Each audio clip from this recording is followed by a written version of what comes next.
You say that I'm psychotic, but then you like it like that.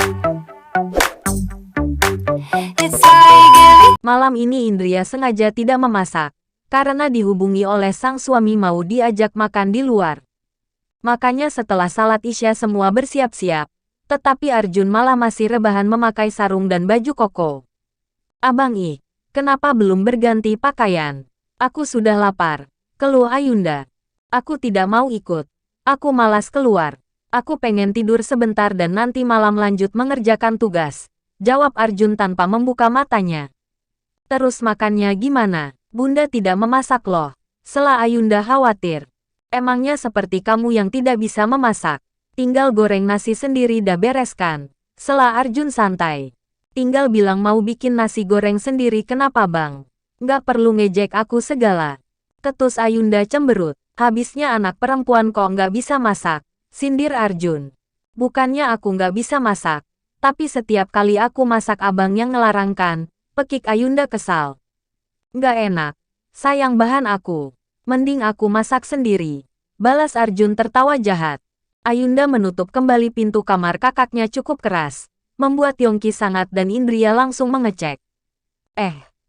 Apa-apaan ini? Anak gadis kok banting pintu segala, tegur Yongki. Abang tuh, aku baik-baik ngajak makan malam malah ngatain aku nggak bisa masak, keluh Ayunda manja. Saat ini Ayunda belum memakai cadar, jadi terlihat jelas bibir yang dimonyongkan. Sudah watak abang kamu memang begitu, abaikan saja. Bujuk Indria yang tidak khawatir soal makan untuk Arjun. Sebab putra pertama dia memang pandai memasak seperti dirinya. Aku bukannya nggak mau belajar memasak, tetapi setiap mencoba pasti dikatain nggak enak, ujar Ayunda masih sedih. Sudah, nggak bisa memasak tidak apa-apa.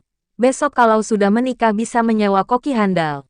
Bujuk Yongki tak rela putrinya bersedih terlalu lama. Yongki dan Indria sudah tidak heran lagi. Kedua anak mereka memang sering berantem. Meskipun begitu ketika berjauhan saling rindu. Dan jika salah satu dalam keadaan sedih ikut bersedih. Cinta seorang kakak beradik memang unik. Dan salah satunya seperti Arjun Ayunda yang terlihat bermusuhan tetapi saling perhatian satu sama lain. Ayah, bolehkan makan bebek yu ala Korea, pinta Ayunda. Boleh yuk, jangan lupa pakai dulu cadarnya, jawab Yongki. Yongki sangat sayang pada putrinya. Saking sayangnya sampai kemanapun pergi tidak akan membiarkan Ayunda sendiri. Jika dirinya sibuk, maka Indria atau Arjun yang harus menemani. Sesampainya di tempat tujuan, mereka segera makan.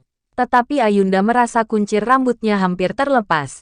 Jika ingin membenarkan harus di tempat tertutup, sebab memang lepas jilbab terlebih dahulu.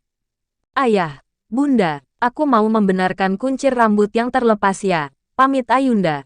Halah bilang aja malas prosesnya dan tahu-tahu ingin sudah jadi dan tinggal makan kan, canda Yongki. Ayah, apa bedanya sama Bang Arjun suka gitu? Sela Ayunda kesal. Sudah buruan sana benarkan dulu. Sela Indria tertawa melihat suaminya yang suka usil. Ayunda menuju ke toilet. Setelah melepaskan jilbabnya, berusaha untuk mengucir rambutnya. Tetapi rambut yang panjang itu malah beberapa kali nyangkut pada gelang hadiah dari sang abang. Kok gini sih? Aku lepas dulu deh. Gumam Ayunda apa dirinya sendiri. Ayunda melepaskan gelangnya dan meletakkan di samping wastafel. Selesai merapikan rambut dan memakai jilbabnya, dia malah melupakan gelang tersebut. Lucy malam ini makan seorang diri. Dia sangat ingin bebek yu ala Korea. Dia sengaja mencari tempat yang agak jauh karena biar tidak ketemu kedua orang tuanya. Sesekali ada lelaki yang meliriknya. Lucy cuek dan lebih memilih fokus makan. Gadis yang cantik seputih salju ini paling hobi kulineran. Dan kelebihannya walau makan banyak, berat badan tetap stabil dan tidak mudah naik. Makanya soal makan Lucy jagonya. Selesai puas makan, dia berniat ke toilet untuk merapikan make up-nya. Tetapi dia kaget saat melihat gelang milik dirinya sendiri yang berada di pinggir wastafel. Kok seperti milikku, batin Lucy. Dia mengecek lagi. Ada ukiran nama di balik gelang itu. Apakah Arjun tadi kemari? Tapi aku kok tidak lihat, batin Lucy. Karena sudah yakin jika gelang itu adalah miliknya. dia pun membawanya dan memakainya. Itu adalah gelang hadiah dari nenek dan kakeknya, sebelum kedua orang yang paling dicintainya itu meninggal dunia. Makanya Lucy sangat menjaga gelang tersebut baik-baik. Sejak kecil Lucy tinggal di Indonesia bersama kakek dan nenek, sedangkan kedua orang tuanya di China. Makanya Lucy lebih dekat dengan mereka dibanding orang tua sendiri. Begitu kakek dan neneknya meninggal, dia terpaksa pindah ke China. Tetapi Lucy susah beradaptasi dan kabur ke Indonesia lagi sebab orang tuanya yang bertengkar dan ingin cerai. Ketika Lucy membayar biaya tagihan, saat itu ada seorang gadis yang lebih pendek darinya memegang lengannya. "Maaf, ini gelangku. Kenapa kamu mengambil barang orang lain?" tanya Ayunda. "Ini gelang milikku. Ada ukiran nama di baliknya dan aku juga masih ada suratnya," jawab Lucy. "Kamu mau membohongiku? Jelas-jelas ini milikku yang tertinggal di toilet," balas Ayunda. Lucy segera meraih dompet, dan dia menunjukkan surat gelang miliknya. Ayunda sangat syok, dan matanya sudah memerah. "Ayunda," ucap Yongki dan Indria. "Ayah, Bunda, itu gelang milikku," ucap Ayunda. "Maaf, tapi ini adalah gelang milik putri kami," sela Yongki. "Om, ini gelang milik saya. Ini saya punya bukti surat dan ada nama di belakang gelangnya," jawab Lucy menunjukkan ukiran nama di balik gelang serta KTP. Indria memperhatikan. Nama di balik gelang dan KTP gadis tersebut memang sama. "Tunggu dulu.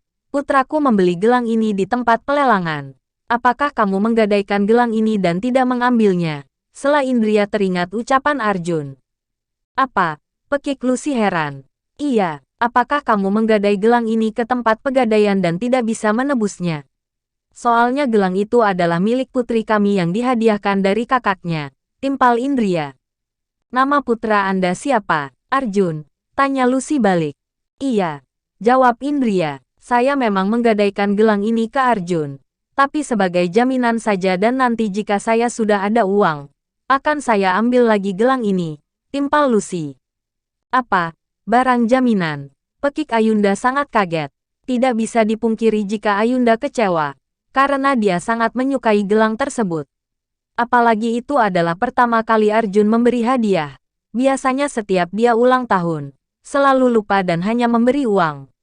Tiba-tiba Ayunda menangis, membuat kedua orang tuanya khawatir. Lucy juga kasihan. Dia segera memakaikan lagi gelang miliknya ke lengan adiknya Arjun. "Kamu pasti sangat menyukai gelang ini kan? Kalau saja ini bukan hadiah dari kakek dan nenekku yang sudah meninggal, pasti sudah aku berikan padamu secara percuma.